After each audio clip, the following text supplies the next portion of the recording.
Hi guys, welcome to Shaurya's 2 cents. मेरा नाम है शौर्य शाह और इस वीडियो में मैं आप लोगों को बताऊंगा 10 बेहतरीन फॉरेन लैंग्वेज मूवीज जो आप लोगों को देखनी चाहिए। मैंने काफ़ी सारी फॉरेन लैंग्वेज फिल्म्स देखने के बाद और खूब सोचने के बाद ये लिस्ट फाइनल की है।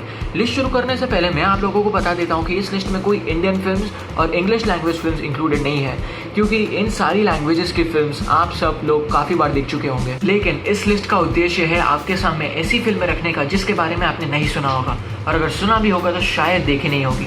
इस लिस्ट में एनिमेज और डॉक्यूमेंट्री फीचर फिल्म्स भी कंसीडर नहीं की गई है, क्योंकि उनके लिए मैं अलग से वीडियो बनाने का सोच रहा हूँ। लास्टली, ये एग्जॉस्टिव लिस्ट नहीं है, मतलब ये टॉप 10 फॉरेन लैंग्वेज फिल्म्स की लिस्ट नहीं है।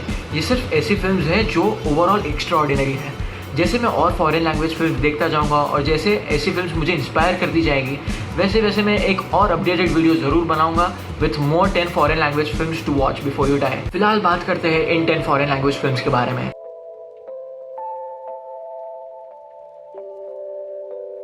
डाउनफॉल फिल्म 2004 में रिलीज हुई थी, जिसको जर्मनी, इटली और ऑस्ट्रिया तीनों ने मिलकर को प्रोड्यूस किया था। डाउनफॉल की कहानी बताई जाती है ट्रॉयल जंग के पर्सपेक्टिव से, जो अडोल्फ हिटलर की आखिरी पर्सनल सेक्रेटरी साबित होती है 1942 से 1945 तक। फिल्म की कहानी 2 बुक्स पे बेस्ड है, जिनका नाम है इनसाइड हिटलर्स बंकर और अंटिल द फाइनल आवर, जिसको खुद रियल लाइफ ट्रॉयल जंग ने लिखी थी। हिटलर के आखिरी दिनों में उसके और जर्मन नाजीज के साथ क्या क्या हुआ, उसकी माइंड ब्लोइंग बायोग्राफी बताती है ये फिल्म। आप में से स्कूल में हिस्ट्री में जिन लोगों ने हिटलर के बारे में पढ़ा होगा, उन लोगों को ये फिल्म बहुत पसंद आएगी, क्योंकि डाउनफॉल एक्यूरेटली हिटलर के आखिरी दिनों के किस्से आपके सामने रखती है। फिल्म की स्क्रीन प्ले राइटिंग लाजवाब है और हर कैरेक्टर के इमोशंस को बहुत अच्छे से डिस्क्राइब करती है। मोस्ट इम्पोर्टेंटली हिटलर का गुस्सा और उसकी सेक्रेटरी ट्रॉयल जंग की फियरलेसनेस, और बर्लिन के फ्यूरर बंकर में रहने वाले जर्मन नाजी की भागादौड़ी और आखिरी प्लानिंग स्ट्रैटेजी, सब को मिलाकर फिल्म की इमोशनल थीम को देखने के बाद हिस्ट्री का ये चैप्टर दिमाग में फिर से एक बार फ्लैशेस छोड़ के जाएगा। तो मेरे लिए इस फिल्म के स्ट्रॉन्ग पॉइंट्स हैं एक्यूरेसी, एक्टिंग और स्क्रीन प्ले, और ये फिल्म उन लोगों को जरूर देखनी चाहिए जो वर्ल्ड वॉर 2 की हिस्ट्री को जानना या फिर रिविजिट करना चाहते हैं।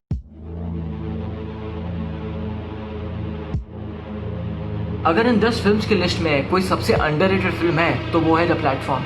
द प्लेटफॉर्म एक स्पेनिश फिल्म है जो कहानी बताती है एक vertical self management centre prison में रहने वाले प्रिजनर्स के बारे में। लेकिन ये कोई ऐसा वैसा प्रिजन नहीं है। इस प्रिजन में 300 से भी ज़्यादा फ्लोर्स या फिर लेवल्स है, और हर लेवल पे 2 प्रिजनर्स को रहने की जगह दी जाती है। हर रोज़ एक प्लेटफॉर्म जिसपे हर प्रिजनर के लिए खाना रखा जाता है, वो सारे लेवल्स के सेंटर पे ट्रैवल करता करता नीचे चला जाता है, ताकि हर प्रिजनर को खाना मिल सके। लेकिन लाइफ में चीजें इतनी सिंपल थोड़ी होती है, क्योंकि ऊपर के लेवल्स पे रहने वाले प्रिजनर जरूरत से ज्यादा खा लेते हैं और नीचे के लेवल्स पे रहने वाले प्रिजनर्स को कुछ खाने को नहीं मिलता है। और हर महीने प्रिजनर्स के लेवल नंबर्स चेंज होते रहते हैं। आज कोई प्रिजनर लेवल नंबर 5 पे बैठा है तो कल तो वो लेवल नंबर 200 पे भी बैठ सकता है। द प्लेटफॉर्म साइंस फिक्शन और हॉरर का एक्सेलेंट कॉम्बिनेशन है, जिसको बार बार देखने के बाद भी आपको नई थीम्स और रियलिटीज नजर आएंगी, जैसे क्लास डिस्टिंक्शन। टॉप लेवल्स पर रहने वाले पावरफुल लोग हमेशा जरूरत से ज्यादा चीजों को इस्तेमाल करते हैं, जिसकी वजह से बॉटम लेवल्स पर रहने वाले लोगों को कुछ नहीं मिलता है, जबकि प्लेटफॉर्म पे सफिशिएंट खाना रखा गया है जिससे सबकी भूख मिट सके। द प्लेटफॉर्म ह्यूमंस की इरैशनैलिटी को हाईलाइट करता है और ये मैसेज देता है कि इंसान की लालच एक ऐसी चीज है जिसको कभी सेटिस्फाई नहीं किया जा सकता। तो मैं स्ट्रांगली रिकमेंड करूंगा कि आप ये फिल्म देखें। द प्लेटफॉर्म सिर्फ 1.5 घंटे की फिल्म है जो कि अवेलेबल है नेटफ्लिक्स पे।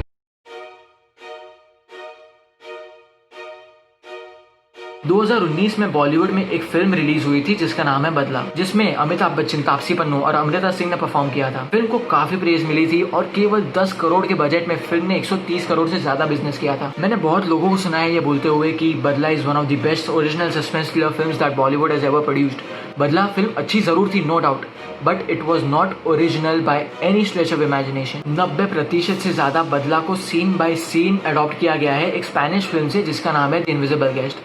डिफरेंस सिर्फ यही है कि कैरेक्टर्स के जेंडर्स को इंटरचेंज कर दिया है, जैसे फीमेल डिफेंस अटर्नी की जगह मेल डिफेंस अटर्नी और मेल मर्डर अक्यूज की जगह फीमेल मर्डर अक्यूज, और उसी तरह दूसरे कैरेक्टर्स के जेंडर्स भी इंटरचेंज कर दिया है। मुझे पर्सनली द इनविजिबल गेस्ट बदला से काफ़ी बेहतर फिल्म लगी, और उसके लिए 3 कारण हैं। पहला है sound track. The invisible guest ज्यादातर मोमेंट्स पे स्क्रिप्ट के डार्क और ग्रिटी थीम को निखार के स्क्रीन पे ले आता है। दूसरा है क्लाइमैक्स। द इनविजिबल गेस्ट के क्लाइमैक्स में वो इंटेंसिटी है, वो पावर है जो हर किसी सस्पेंस थ्रिलर फिल्म में होनी चाहिए। जिस तरह फिल्म के क्लाइमैक्स को एडिट किया गया है, जहां दोनों सेंट्रल कैरेक्टर्स को कॉन्जिक्यूटिवली दिखाया जाता है और धीरे धीरे ऑडियंस को ये रियलाइज कराया जाता है कि 1.5-2 घंटे से फिल्म उनको बेवकूफ़ बना रही थी, वो फीलिंग एक्सपीरियंस करने जैसी है। चाहे आपने बदला देखी हो या नहीं, द इनविजिबल गेस्ट आपको ज़रूर देखनी चाहिए, क्योंकि ये बॉलीवुड वर्जन से एक से ज़्यादा रीज़न से बेहतर है। एक तरफ ऐसी फिल्में हैं जो हमें बेवकूफ़ बनाए तो भी हमें अच्छा लगता है, और दूसरी तरफ बॉलीवुड की कुछ ऐसी फिल्में हैं जो हमें बेवकूफ़ बनाए तो हमें लगता है कि पिक्चर हमें बेवकूफ़ नहीं बनाया, हम बेवकूफ़ तभी बन गए थे जिस दिन हमने टिकट खरीदी।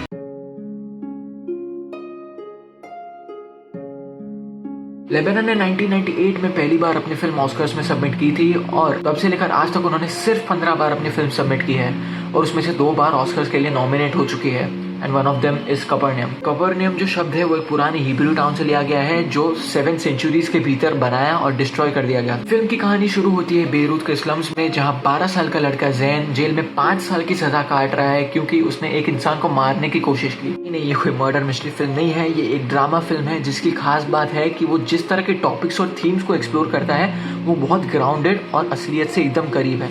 लेबनान में क्या चल रहा है मैंने खुद तो एक्सपीरियंस नहीं किया, लेकिन जिस हिसाब से मैंने उसकी न्यूज़ पढ़ी है वहाँ पे पिछले कुछ सालों से काफ़ी सारी प्रॉब्लम्स चल रही है, जैसे डेड बर्डन जो कि बहुत ज़्यादा है, राइजिंग इम्पोर्ट्स, सीरियन वॉर का जो इम्पैक्ट है, और भी कई सारी प्रॉब्लम्स, जिसकी वजह से वहाँ पे रहने वाले लोगों को जो रोज़ की तकलीफ सहनी पड़ती है उन सबको या तो एक्सप्लिसिटली या तो सटली दिखाया गया है।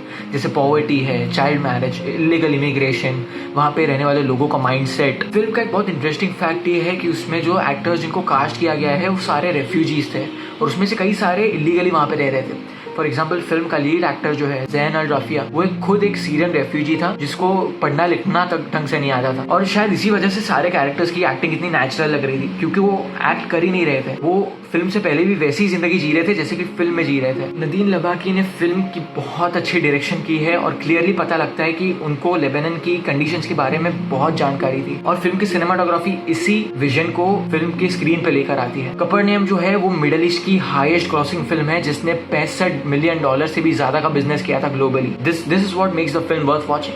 फिर तो प्रेम रतन धन पायो भी अच्छी मूवी हुई। Moving on.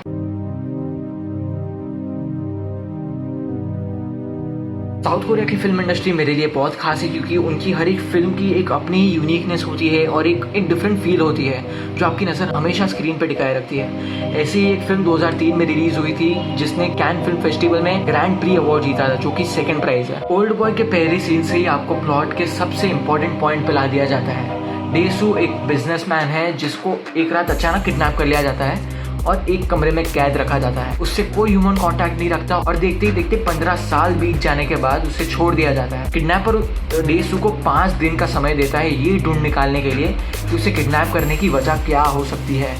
ओल्ड बॉय एक एक्सट्रीमली डार्क थीम और सेटिंग क्रिएट करती है जहाँ म्यूजिक और डायलॉग को साथ में रेयरली यूज किया जाता है, जिसके कारण कॉन्वर्सेशंस के वक्त हम पूरी तरह इमर्ज रहते हैं और फाइट सीन्स के वक्त हम एज ऑफ द सीट पे रहते हैं। फिल्म के fight sequences one of the best है, खास करके 3-3.5 मिनट का सिंगल शॉट फाइट सीक्वेंस जिसका dark background, dim lights, realistic punching sound effects, smooth camera movements और बेहतरीन बैकग्राउंड म्यूजिक उसे अभी तक के सबसे प्रोफेशनली मेड और रियलिस्टिक फाइट सीक्वेंस बनाता है। फिल्म के लीड एक्टर मिन सिक चोई जो फिल्म के ऑलमोस्ट हर एक सीन में प्रेजेंट है, उनका डेडिकेशन लाजवाब है और उन्होंने अपने कैरेक्टर की सारी फीलिंग्स एकदम परफेक्ट प्रोपोर्शन में एक्सप्रेस की है।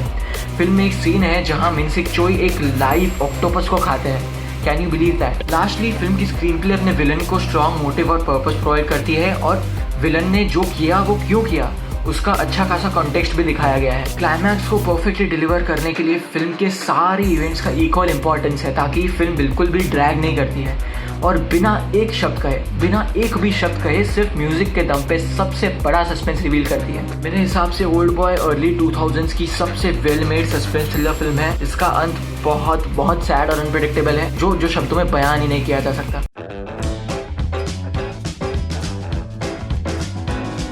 अगर आप लोगों को लग रहा है कि इस लिस्ट में सारी फिल्में सीरियस और डिप्रेसिंग काइंड ऑफ फिल्म्स है, तो ऐसा बिल्कुल भी नहीं है।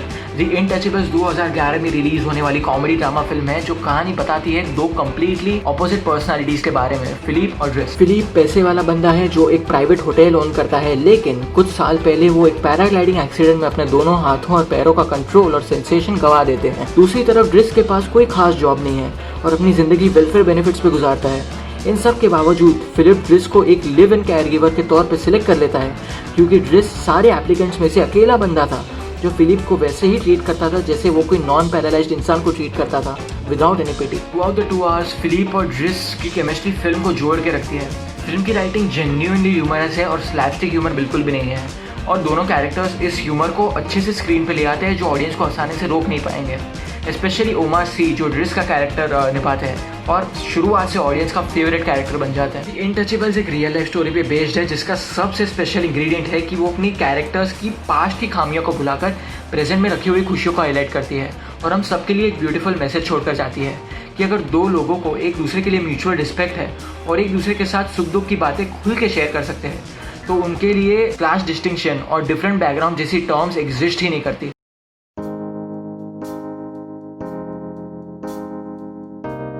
आपको कभी उस गलती की सजा दी गई है जो गलती आपने कभी की ही ना हो?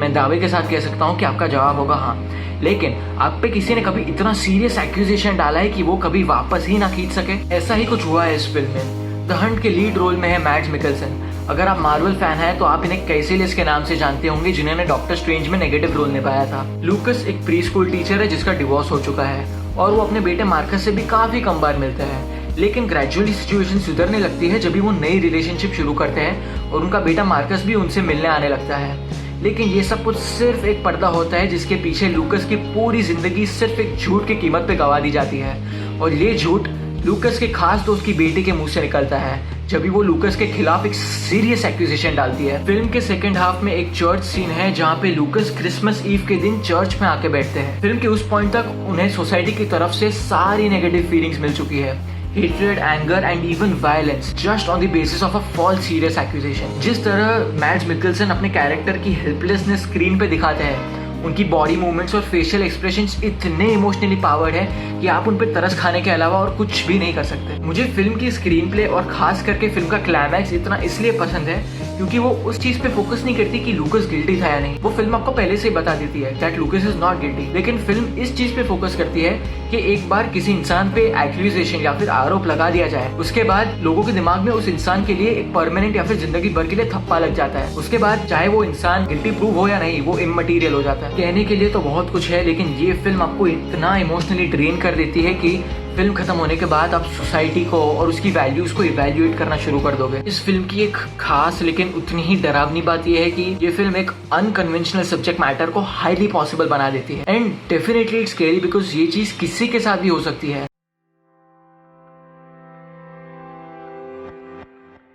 बेंजामिन एस्पोजितो एक रिटायर्ड लीगल काउंसलर है जो नॉवेल लिखते हैं अपने 25 साल पुराने होमिसाइड केस के बारे में जो कभी सॉल्व नहीं हुआ था, और जिस केस के फैक्ट्स और डिटेल्स उसके दिमाग में आज भी उतनी ही फ्रेश है जिस दिन वो एक्चुअली अकर हुए थे। फिल्म की कहानी हमें उस सालों पुराने केस के बारे में समझाती है और बताती है कि कैसे बेंजामिन और उसके साथी असली गुनहगार को पकड़ने के बाद भी फाइट हार जाता है। ओल्ड बॉय की तरह इस फिल्म का कैमरा वर्क भी आउटस्टैंडिंग है। फिल्म में एक सीन है जहाँ पे एक फुटबॉल मैच चल रही होती है और बेंजामिन और उसका साथी कल्प्रेट को ढूंढने के लिए आए होते हैं। फिर एक चौंका देने वाला सीक्वेंस आता है जहाँ पे कल्प्रेट को throughout the stadium chase किया जाता है, और इस सीन को एकदम स्मार्टली एडिट किया गया है ताकि ऐसा लगे कि पूरा 6 मिनट का सीक्वेंस जो है एक ही सीन में रिकॉर्ड हुआ है। The secret in the rise के बारे में एक अननोन फैक्ट है कि फिल्म के काफी सारे कैरेक्टर्स में अर्जेंटीना की रियल वर्ल्ड पॉलिटिकल इश्यूज को फोरशैडो किया है। अर्जेंटीना की जो मिलिट्री रूल से डेमोक्रेटिक कंट्री बनने की जो कहानी रही है, उसके भीतर होने वाली इवेंट्स के जो हिस्सेदार है उन सबको एक कैरेक्टर का रूप दिया गया है। फिल्म की पूरी screen play strong social messages और पॉलिटिकल रेफरेंसेस प्रोवाइड करती है, और हर कैरेक्टर्स के डायलॉग्स के पीछे भी बहुत मेहनत की गई हो ऐसा नजर आता है। फिल्म का हर एक सीन, स्पेशली क्लाइमैक्स का सीन, फुल इंटेंसिटी से डिलीवर किया गया है और कभी भी ऐसा नहीं लगता कि कोई सीन सुपरफ्लुअस है या फिर बिना किसी इंपॉर्टेंस के ऐड कर दिया गया है।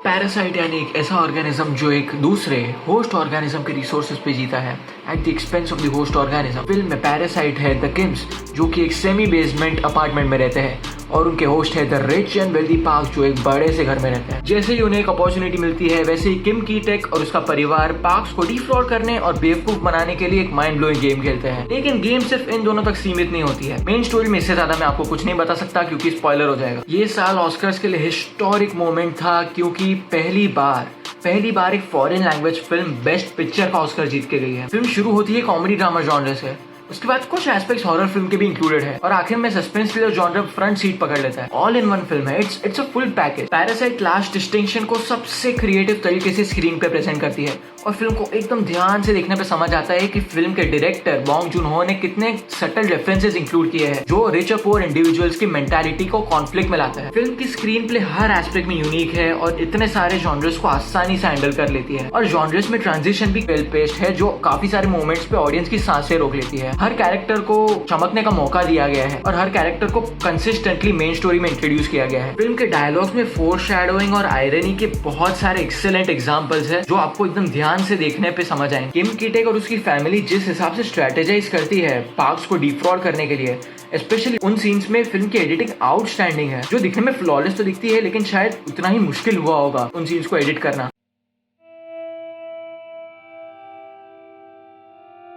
आउसॉडीज, जिसका इंग्लिश में मतलब होता है डिस्ट्रक्शन बाय फायर। जीन और साइमन मारवान ट्विंस है जिनकी मदर नवाल मारवान के डेथ के बाद वो दोनों उनकी विल पढ़ते हैं। नवाल मारवान की विल में लिखा होता है कि उन्हें दफनाने से पहले जीन और साइमन को अपने मिस्टीरियस भाई और फादर को ढूंढना होगा। जीन और साइमन को इससे पहले पता तक नहीं था कि उनका एक और भाई है और क्योंकि नवाल की रिलेशनशिप अपने बेटे साइमन से अच्छी नहीं थी तो साइमन तो इस बात से साफ इनकार कर देता है कि उनकी माँ पागल थी। लेकिन जीन के विचार कुछ अलग थे और क्योंकि वो अपने माँ की आखिरी इच्छा पूरी करना चाहती थी वो मिडल ईस्ट जाती है अपने भाई और अपने पिता को ढूंढने के लिए। ट्रस्ट में ये फिल्म बाहर से जैसी लगती है वैसी बिल्कुल भी है नहीं। आउसॉडीज एक फ्रेंच प्ले पे बेस्ड है और फिल्म की स्क्रीन प्ले चैप्टर वाइज चलती है और हर एक चैप्टर पिछले वाले से काफी भावुक और इंटेंस होता जाता है। आउसॉडीज के दो सबसे स्ट्रॉन्ग पॉइंट्स है उसकी प्रोडक्शन डिजाइन और डायलॉग्स।